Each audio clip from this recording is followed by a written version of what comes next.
নমস্কাৰ। মই বিশেষকৈ সামাজিক মাধ্যমত কেতিয়াও লাইভ আহি পোৱা নাই। আজি প্ৰথম লাইভ আহিছোঁ। মই দেখিছোঁ বেলেগে লাইভ কৰা, নিজৰ বক্তব্যবোৰ ৰাখে, নিজৰ ক'বলগীয়াখিনি কয়। আজি ময়ো বিশেষ এটা কাৰণে অসমবাসীৰ ওচৰলৈ লাইভত আহিছোঁ কিছুমান কথা ক'বলৈ। কথা মানে ভিতৰত কিছুমান কথা সোমাই আছে, সেইবোৰ লিখিলে হয়তো বহুত সময় লাগিব, সেইখিনি লিখি ক'ব নোৱাৰোঁ। মুকলিমুৱাকৈ ক'ব বিচাৰিছোঁ আপোনালোকক। বিষয় হৈছে জুবিন গাৰ্গৰ ৰৈ ৰৈ বিনালে। জুবিন গাৰ্গ আৰু মোৰ প্ৰায় 19 বছৰ আগৰ এটা পৰিকল্পনা আছিলে, আমি মিলিজুলি এখন চিনেমা কৰিম ৰৈ ৰৈ বিনালে। চিনেমাখন কৰিলোঁ। হঠাৎ 19 ছেপ্টেম্বৰত স্তব্ধ হৈ গ'লোঁ, ৰৈ গ'লোঁ। এনেকুৱা এটা খবৰ আমাৰ মাজলৈ আহিল, যিটো খবৰ আমি বিশ্বাস কৰিব পৰা নাই, এতিয়াও সহজভাৱে ল'ব পৰা নাই। 21 ছেপ্টেম্বৰৰ পৰা আহি জুবিন গাৰ্গে ছবিখনৰ কাম কৰাৰ কথা আছিলে, কিন্তু তেওঁৰ নিথৰ দেহে আহি পালে আমাৰ ওচৰলৈ। সেয়াও সহ্য কৰোঁ। গুৰু দায়িত্ব পৰিলে 31 তাৰিখে ছবিখন ৰিলিজ কৰিব লাগে। 19 বছৰৰ পৰিকল্পনা কৰি থাকি যিটো পৰিকল্পনা কৰি আছিলোঁ, 31 অক্টোবৰত ছবিখন ৰিলিজ কৰিব লাগে, সেইটো জুবিন গাৰ্গৰে সপোন আছিলে, লক্ষ্য আছিলে 31 অক্টোবৰ। 31 অক্টোবৰ তাৰিখে দিন ৰাত টোপনি ক্ষতি কৰি পৰাণ বৰকটকী, ৰাহুল গৌতম শৰ্মা, আমাৰ প্ৰযোজক সামন্ত গৌতম, মই, দেৱজিৎ চাংমাই, আমাৰ অমৃত, সকলোৱে মিলিজুলি, সুমন দুৱাৰা, সকলোৱে, আচুৰ্য, চিন্তু ফুকন, সকলোৱে মিলিজুলি অশেষ কষ্ট কৰি 31 তাৰিখে ৰাইজৰ মাজত ছবিখন ওলাই দিলোঁ। 19 বছৰে গৰ্ভধাৰণ কৰি থকা এটা শিশু ৰৈ ৰৈ বিনালে আজি 9 দিন হৈছে। 9 দিন, আজি মাত্ৰ 9 দিন হৈছে। এই 9 দিনীয়া শিশুটোক, বাচ্চাটোক কিছুমান অভদ্ৰ অসভ্য মানুহে কাটি কুটি বজাৰত বিকি দিছে। নিজৰ বাচ্চা এটাক কাটি কুটি বজাৰত যদি বিকি দিয়া হয়, কি হ'ব পাৰে অৱস্থাটো? এয়া কিবা ছাগলী আৰু গাহৰি মুৰ্গীৰ মাংস নেকি চিনেমাখন? কাটি কুটি যে বেছি আছে আপোনালোকে, লাজ নাই আপোনালোকৰ? যিসকলে পাইৰেচি কৰিছে, মই তেওঁলোকক কৈ আছোঁ, এয়াই নেকি আপোনালোকৰ এজন সত্তাৰ প্ৰতি শ্ৰদ্ধাঞ্জলি? তেওঁৰ মৰমৰ সপোনক এই শ্ৰদ্ধাঞ্জলি জনাইছে আপোনালোকে? এই যে কৰি আছে, বিশেষকৈ কিন্তু আমাৰ অসমৰ মানুহে কৰি আছে, সেইটো এটাকে বেছি দুখ লাগিছে। কোনোবা অনা অসমীয়া, কোনোবা বহিৰা গোষ্ঠীয়ে ডাঙৰকৈ কিবা এটা কৰিছে, সেইটোতো কৰিব যুঁজিবলগীয়া আছেই। অসমীয়া চিনেমাৰ কাৰণে এখন দুৱাৰ খুলি থৈ গৈছিলে জুবিন গাৰ্গদেৱে। অসমীয়া চিনেমাৰ ৰৈ ৰৈ বিনালে জৰিয়তে আৰু এখন নতুন দুৱাৰ খোল খাইছিলে আমাৰ কাৰণে, আৰু কিন্তু সেই বহিৰা গোষ্ঠীটোৱে আমাৰ সপোনটোক চুৰমাৰ কৰিছেই মাৰি পেলাই। আৰু এতিয়া আমাৰ মানুহখিনিয়ে যিকণ বাকী আছে সেইকণো শেষ কৰি দিছে, নেইল চেপি পেলাই চেছ কৰি থৈ দিছে আমাক। আমি কি কাম কৰিব নালাগে? আজিলৈকে কান্দিব পৰা নাই, জুবিন যে মোৰ মাজত নাই, আমাৰ মাজত নাই, সেইটো দুখ প্ৰকাশ কৰিব পৰা নাই। ছবিখনৰ লগত লাগি আছোঁ অহৰে। 31 তাৰিখে ছবিখন ৰিলিজ দিয়াৰ পিছত দিনে ৰাতিয়ে লাগি আছোঁ, এই যে পাইৰেচিবোৰ যে আহে সেইবোৰ মানে ব্লক কৰাত, সেইবোৰ ৰিপৰ্ট কৰাত লাগি আছোঁ। টোপনি নাই কাৰো, আমি শুব পৰা নাই। সেই 19 তাৰিখে যে ৰৈ গ'ল আমাৰ কাৰণে সময়, এতিয়া ৰৈ গৈছে, আগবাঢ়িব পৰা নাই। কাৰ কাৰণে কৰি আছোঁ? আমাৰ কাৰণে কৰি আছোঁ, নাই কৰা আমাৰ কাৰণে। জুবিন গাৰ্গৰ যিখন নতুন চিনেমা আহিছিলে ৰৈ ৰৈ বিনালে, তেওঁৰ যিটো সপোন আছিলে সেইটো সাৰ্থক কৰিবলৈ যুঁজি আছিলোঁ। কাৰ কাৰণে যুঁজি আছিলোঁ? আপোনালোকৰ মৰমৰ জুবিন গাৰ্গৰ কাৰণে যুঁজি আছিলোঁ, আপোনালোকক ভাল পাই কাৰণে যুঁজি আছিলোঁ। তাৰ বিনিময়ে আপোনালোকে এয়া দিছে, যিমান পাৰে 5 মিনিট 6 মিনিট, এতিয়াতো আৰু ওপৰত গুচি গ'ল। 1 ঘণ্টাটো দিছে যে গোটেই চিনেমাই দি দিছে। যা কি পাব? কিন্তু মই খাটাং, যিখিনি জুবিন গাৰ্গৰ আচল অনুৰাগী, যোনে জুবিন গাৰ্গক ভাল পায়, তেওঁলোকে হলতেই চিনেমাখন চাব। আপোনালোকে যে আপোনালোকে কিয় দিছে? আপোনালোকৰ ফলোৱাৰ্ছ বাঢ়িব। আপোনালোকে ভাবিছে নেকি আপোনালোকে ইউটিউবৰ পৰা পইচা পাব, ছ'চিয়েল মিডিয়াৰ পৰা পইচা পাব? বেয়া শব্দ ক'বলৈ মন গৈছে, বেয়া শব্দ নকওঁ, কিন্তু সময়ে ক'ব। যেনেকৈ জুবিন গাৰ্গৰ এটা ডাইলগ আছিলে চিনেমাখনত, সময় মই বৰ ভয় কৰোঁ, আপোনালোকে শিকক সময়ক ভয় কৰিবলৈ সময়ে আপোনালোককো এনেকুৱা এটা জেগাত লৈ গৈ থৈ দিব তাৰ পৰা আপোনালোকে উঠিবলৈ পাৰ নাপাব অসমীয়া চিনেমা ইমান কষ্ট কৰি প্ৰত্যেকজন কলা কুশলী শিল্পীয়ে আৰ্টিষ্টে ইমান কষ্ট কৰি আছে অসমীয়া চিনেমাৰ কাৰণে অকল মই ৰৈ ৰৈ বিনালে বুলি কোৱা নাই প্ৰত্যেকখন অসমীয়া চিনেমা এতিয়া যিমান আহি আছে আপোনালোকে কয় আমাক হাঁহে অসমীয়া চিনেমা বনাইছ আমি কিয় অসমীয়া চিনেমা চাম চাউথৰ ছবি চাম অমুকৰ ছবি চাম কি ছবি চাব চাউথৰ ছবি এয়াহে আপোনালোকৰ এয়াহে গুণ 9 দিনীয়া বাচ্চাটোক কাটি কুটি বজাৰত বিকি দিছে আপোনালোকে নিজৰ বাচ্চা হোৱাহে আলফুলে যে ৰাখে আমিও আলফুলে ৰাখিব বিচাৰোঁ আমাৰ বাচ্চাটোক কিন্তু এটা আপোনালোকৰ বাচ্চা নহয় নহয় জুবিন গাৰ্গৰহে বাচ্চা আছিলে এই ৰৈ ৰৈ বিনালত লাগি থকা আমাৰহে বাচ্চা আছিলে আপোনালোকৰ থৰি বাচ্চা নেকি সেইকাৰণে যিমান পাৰে কাটি কুটি বিকি আছে বজাৰত এই যে কৰি আছে ভাবিব কথাবোৰ আপোনালোকে ৰৈ ৰৈ বিনাল এখনক কাটি কুটি পাইৰেচি কৰি থকা নাই আপোনালোকে ৰৈ ৰৈ বিনালত অনিষ্ট কৰি থকা নাই আপোনালোকে নিজৰ লগত অনিষ্ট কৰি আছে নিজৰ সংস্কৃতিৰ লগত অনিষ্ট কৰি আছে নিজৰ সংস্কৃতি পথাৰখনত কুঠাৰ মাৰি আছে আপোনালোকে কি পাই আছে ফলোৱাৰ্ছ বাঢ়িছে কেইটামান কি হ'ব ফলোৱাৰ্ছ বাঢ়ি কি কৰিব সেই ফলোৱাৰ্ছকেইটা যাওঁতে লৈ যাব নেকি ক'ত নিব যিয়ে কৰক জুবিন ক্ষেত্ৰত গৈ কিন্তু আমি জুবিন গাৰ্গকে বিচাৰিম তেওঁৰে সান্নিধ্য পাবলৈ যাম এই পাইৰেচিকেইটাৰ এই চুৰকেইটা সান্নিধ্য পাবলৈ নাযাওঁ মই বাৰে বাৰে কৈ আছোঁ গৰু চুৰ কৰাও চুৰ আৰু চিনেমা চুৰ কৰাও চুৰ আৰু এই চুৰ প্ৰবৃত্তিৰ লোকৰ এই চুৰ প্ৰবৃত্তিৰ মানুহৰ লগত জুবিন গাৰ্গ কেতিয়াও নাছিল অসমীয়া মানুহ কেতিয়াও নাছিল অসমীয়া সমাজ কেতিয়াও নাছিল অসমবাসী কেতিয়াও নাছিল অসম কেতিয়াও নাছিল যিখন বৰ অসমৰ সপোন দেখি দেখি আমাৰ মাজৰ পৰা জুবিন গাৰ্গ গুচি গ'ল আমি চিন্তা কৰিব লাগে তেওঁৰ যিখিনি কাম আধৰুৱা হৈ আছে তেওঁ যিটো সপোন দেখিছিলে সেইবোৰক আগুৱাই নিয়াৰ আৰু আমি কৰি আছোঁ কি তেওঁ এটা বাচ্চা জন্ম দি গৈছে আজি 9 দিন হৈছে মাত্ৰ 9 দিনতে কাটি কুটি কোনোবাই ভৰি কাটিছোঁ কোনোবাই হাত কাটিছোঁ কোনোবাই আঙুলি কাটিছোঁ হা এতিয়াতো গোটেই মোহাৰিয়াই পেলাই দিলে ইউটিউবত দিবলৈ গোটেই চিনেমাখন আৰু আনন্দ বা কোনোবাই লৈছে অৰুণ অসম নাম কোনোবাই লৈছে তমুক অসম নামটোৰ পিছত অসম লিখি পেলাই পাইৰেচি কৰি আছে কেইদিনমান আগতে এটা ব্যক্তিগত চেনেলত প্ৰথম যেতিয়া গানটো ওলাইছিলে সেইটো পাইৰেচি কৰালে মই যেতিয়া খং কৰিছিলোঁ ক্ষোভ কৰিছিলোঁ দুগৰাকী ব্যক্তিৰ মই নাম নকওঁ তেওঁলোকৰ ফটো দেখুৱাই দিছিলোঁ তেওঁলোকে পিছত মোক কৈছিলে দাদা আমি বেলেগৰ পৰা পাইহে কৰিছিলোঁ আপুনি মোক আমাক এনেই ক'লে আমাক গোটেই সকলোৱে গালি পাৰি আছে মই তেওঁলোকক কিন্তু তেওঁলোকে যেতিয়া ফোন কৰিছিলে ব্যক্তিগতভাৱে তেওঁলোকক মই চৰি বুলি কৈছোঁ বোলো বেয়া নাপাবা মোৰ খুব মানে প্ৰথম দিনাখনেই 1 ঘণ্টা নহওঁতে এনেকুৱা হোৱা হ'ল যে মই খুব ভাগি পৰিলোঁ আচলতে তেনেকৈ গৈ পালোঁ তেওঁলোকক মই চৰি বুলি কৈছিলোঁ কিন্তু আজি আপোনালোকে যিখিনি জানি বুজি কৰি আছে তেওঁলোক কিন্তু কেতিয়াও মইতো কি আপোনালোকে ভগৱানৰ ওচৰতো চৰি বুলি কোৱা যোগ্য নহয় চিনেমাখন পাইৰেচি কৰি পেলাই আকৌ তাত লিখি দিয়ে জাষ্টিছ ফৰ জুবিন গাৰ্গ জয় জুবিন দা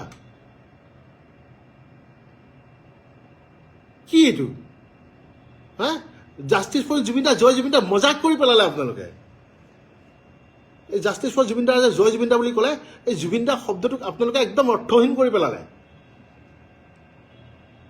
লাজ লাগে আপোনালোকে অসমত থাকি যদি এইবোৰ কাম কৰি আছে নিজকে অসমীয়া বুলি পৰিচয় দিবলৈ আৰু আচৰিত পাইছোঁ আপোনালোকৰ পৰিয়ালৰ মানুহে দেখি থকা নাইনে আপোনালোকে যে এইবোৰ কাম কৰি আছে আপোনালোকৰ বন্ধুবৰ্গে আপোনালোক দেখি থকা নাইনে আপোনালোকৰ এইবোৰ কাম কৰি আছে আপোনালোকৰ বন্ধুবৰ্গৰ মাজত এজনো সৎ অসমীয়া নাইনে এজনো সৎ অসমবাসী নাইনে এজনো ভাল জুবিন গাৰ্গক ভাল পোৱা মানুহ নাইনে যোন নেকি বাধা দিয়ক আপোনালোকক যে নকৰিবি ভাই এইখন জুবিনৰ চিনেমা এইখন অসমীয়া চিনেমা এইখন অসমবাসীৰ চিনেমা সেনেকুৱা এজনো ওলোৱা নাইনে এতিয়ালৈকে আমি নাজানো কোনে কৰি আছে জানা হয়তো নকওঁ শব্দটো জানা হয় কি কৰিলোঁ হয় নকওঁ বহুতে কমেণ্ট কৰি আছে দুখিত মই মোৰ কথাখিনি কৈ দিওঁ মই আপোনালোকক ৰিপ্লাই দিব পৰা নাই মই বাৰে বাৰে কৈছোঁ জীৱনত প্ৰথমবাৰৰ কাৰণে লাইভ আহিছোঁ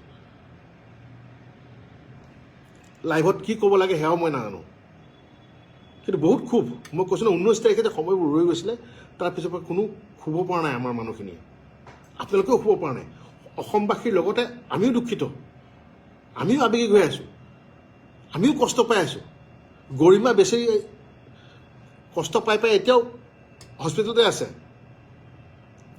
সেয়াও মৰম নাই আপোনালোকৰ জুবিন গাৰ্গৰ ন্যায় কাৰণে আমিও লাগি আছোঁ আমিও বিচাৰোঁ ন্যায় হওক সেইকাৰণে দিন গন্তি কৰি গৈ আছোঁ আজি 51 নম্বৰ দিন এয়াও হিচাপ আছে 19 তাৰিখে জুবিন গাৰ্গ নোহোৱা হোৱাৰ পৰা এতিয়ালৈকে কেই ঘণ্টা কেই ছেকেণ্ড হ'ল সেয়াও হিচাপ কৰি ৰাখি আছোঁ, সেয়া তেনেকৈও গন্তি কৰি গৈ আছোঁ। তাৰপিছতো কামখিনি কৰি গৈ আছোঁ, তেওঁৰ কামখিনি। 9 দিন হৈছে ভাই ছবিখন ৰিলিজ হয়, এটা বাচ্চা। এই ব্যৱহাৰ আপোনালোকৰ।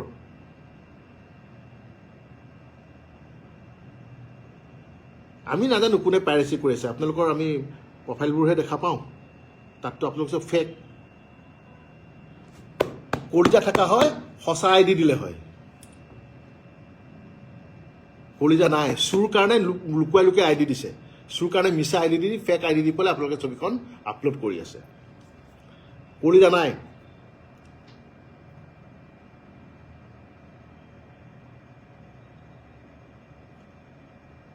বুজিছে নাই, কলিজা নাই। আৰু আটাইতকৈ বেয়া লাগিছে, আপোনালোকে যিখিনি পাইৰেচি কৰি আছে, আপোনাৰ পৰিয়ালৰ মানুহে, আপোনাৰ ঘৰৰ মানুহে কিন্তু জানে যে আপুনি সেই কামটো কৰি আছে। আপোনালোকক সেই ঘৰৰ মানুহখিনি আপুনি বুলি কিয় কৈ আছে? তোক সেই ঘৰৰ মানুহখিনিয়ে কিয় বাধা দিয়া নাই মই বুজি পোৱা নাই। তোৰ বন্ধুবৰ্গে কিয় মানা কৰা নাই সেইটো মই বুজি পোৱা নাই।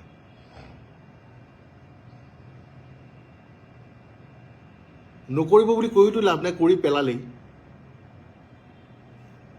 খালি এতিয়া কিন্তু ফল ভুগিবলৈ ৰেডি হৈ থাকক। সেই ফল কেনেকৈ ভুগিব এতিয়া মই নকওঁ বা মই নাজানো। কিন্তু আপোনালোকে যিসকলে পাইৰেচি কৰিলে, যিসকলে চিনেমাখন বৰবাদ কৰি দিলে, তাত ফল ভুগিবলৈ কিন্তু ৰেডি হৈ থাকক। আজি যে এই কামটো কৰিছে, আপোনালোকে ভাবিছে নেকি অকল আমি আঘাত পাইছোঁ? নহয়, অসমৰ ছবি জগতত যিমানখিনি মানুহ জড়িত হৈ আছে, এই সাংস্কৃতিক জগতখনত যিমানখিনি মানুহ জড়িত হৈ আছে, ছবি ভাঙি পৰিছে। বহুত পৰিচালক প্ৰযোজকে সিদ্ধান্ত লৈছে যে তেওঁলোকে আৰু অসমীয়া ছবি নকৰে। বঢ়িয়া, এতিয়া চাই থাকিব চাউথৰ চিনেমা, তাই গালি পাই থাকক আমাক, তহঁতে অসমীয়া চিনেমা কৰিব নাজানো। অসমীয়া চিনেমা কোনে চায়? চাউথৰ চিনেমা চাব। সেয়েহে প্ৰথমতে অসমীয়া বুলি কৈ থাকিলে নহ'ব। অসমখনক ভাল পাবলৈ শিকক, নিজৰ সংস্কৃতিক ভাল পাবলৈ শিকক, নিজৰ ভাষাক ভাল পাবলৈ শিকক। তাৰপাছত ক'ব অসমীয়া বুলি। নিজৰ সংস্কৃতিৰ প্ৰতি আপোনালোকৰ শ্ৰদ্ধা নাই, নিজৰ ভাষাটোৰ প্ৰতি আপোনালোকৰ ৰেচপেক্ট নাই, মৰম নাই, তাৰপিছত আপোনালোকে আমাক তুলনা কৰে। বহুত বেয়া লাগিছে আজি, মানে ইমানেই বেয়া লাগিছে যে হয়তো কোনোবাই এতিয়া মোক ক'বও পাৰে যে বাহ, তেওঁ এজন ছবি জগতৰ লগত জড়িত হোৱা মানুহ হৈ, সাংস্কৃতিক এজন কৰ্মী হৈ তেওঁৰ অভিভক্তি এনেকুৱা, তেওঁৰ মুখত আজি এনেকুৱা ধৰণৰ বাক্য। আমিও মানুহে, আমাৰো খং আছে, আমাৰো ক্ষোভ আছে, আমাৰো দুখ আছে।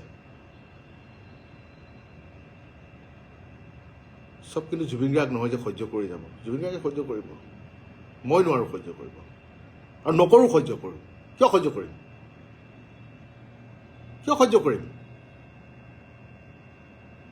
মোৰ চকুৰ সন্মুখত মোৰ বাচ্চাটোক মাৰি থাকিব, মোৰ বাচ্চাটোক কাটি কাটি এটা এটা অংগ বিকি থাকিব, আৰু মই চাই থাকি বহি থাকিম নেকি? কিয় সহ্য কৰিম? মই নকৰোঁ। সন্মুখত পালে কি কৰিম সেইটো মই নাজানো।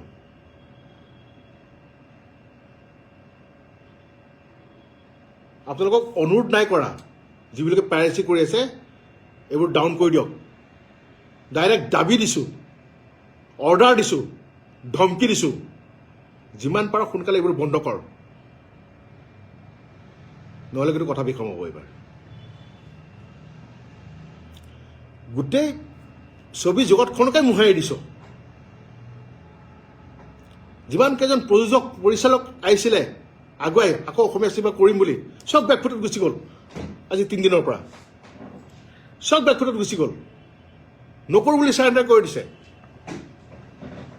শ্যামন্ত গৌতম জুবিন গাৰ্গৰ বন্ধু, জুবিন গাৰ্গে তেওঁ ভাল কাম কৰি আছিলে বেংগলত, মাতি আনিলে ছবিৰ কাৰণে, তেওঁ আহি গ'ল অসমীয়া ছবি কৰিবলৈ ইয়াত জুবিন গাৰ্গৰ লগত। জুবিন গাৰ্গ আমাৰ মাজত নাই যদিও তেওঁ কৈছে হ'ব, তেওঁৰ যিখিনি সপোন আছে আমি পূৰা কৰি যাম, আমি কাম কৰি যাম, অসমীয়া চিনেমা কৰি যাম। কিন্তু এই পাইৰেচি দেখি তেওঁ আজি 3 দিন হৈছে কৈছে নাই মই কিয় কাম কৰিম। যিজন বন্ধুৱে মোক বিচাৰিছিলে তেওঁৰ লগত কাম কৰে, সেই বন্ধুটো নাই। আৰু তেওঁৰ সৃষ্টিকো যদি এই আজি 5 দিন 6 দিনতে এনেকুৱা অৱস্থা কৰিছে মই আৰু কি বুলি পেলাই কাম কৰিম নালাগে মই গুচি যাওঁ আকৌ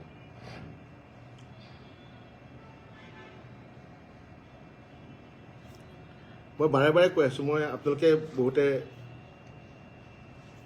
SMS কৰি আছোঁ মই দেখি আছোঁ মই পঢ়িব পৰা নাই আৰু আকৌ কৈছোঁ মই প্ৰথমবাৰ লাইভত আহিছোঁ মই দেখিছোঁ বেলেগে লাইভ কৰিলে পঢ়ি পঢ়ি উত্তৰবোৰ দিয়ে মোৰ কিন্তু সেইখিনিও মানে ধৈৰ্য নাই কাৰণ বহুত খুব সোমাই আছে বহুত কথা ক'বলগীয়া আছে সেইখিনি নোকোৱাকৈ মই শান্তি নাপাম তাৰমানে আকৌ কৈছোঁ তহঁতক অনুৰোধ কৰা নাই এই চুৰ তহঁতকেইটাক অনুৰোধ কৰা নাই শুনি ল যে পাইৰেচি যে কৰিছ চিনেমাখন যে দি আছ তই অসমীয়াই হওক লাগে অনা অসমীয়া হওক অসমত থাকত নমা সেইবোৰ অফ কৰ এইবোৰ আৰু যদি তহঁতৰ পৰিয়ালৰ মানুহে যদি ভাবে তহঁতৰ মা দেউতাই যদি ভাবে সঁচাকৈ তোক জন্ম দিছে সেই মা দেউতাই তোক মানা কৰক তোৰ যদি ককাই ভনী কোনোবা আছে সিহঁতে যদি ভাবে সঁচাকৈ তই সিহঁত পৰিয়ালৰ হয় যদি তই জাৰজ নহয় সিহঁতে তোক মানা কৰক যে বন্ধ কৰ আচলতে তহঁতৰতো কোনো মানে জাতিয়েই নাই তহঁতৰ এটাই জাত চুৰ আৰু এটাই শব্দ কুলাংগাৰ কুলাংগাৰ অৰ্থটো বহুতে চাগে বুজি পোৱা নাই সুধি ল'বি বয়োজ্যেষ্ঠক কুলাংগাৰ মানে কি বেয়া নাপাব অসমবাসীৰ ওচৰত এটাই অনুৰোধ জুবিন গাৰ্গক যিদৰে মৰম দি আহিছে তেনেদৰে মৰম দি যাওক আৰু এইটো ঠিক যে যেতিয়ালৈকে জুবিন গাৰ্গে ন্যায় নাপায় তেতিয়ালৈকে মনে মনে নাথাকে জয় Asomiya cinema justice for Zubeen Garg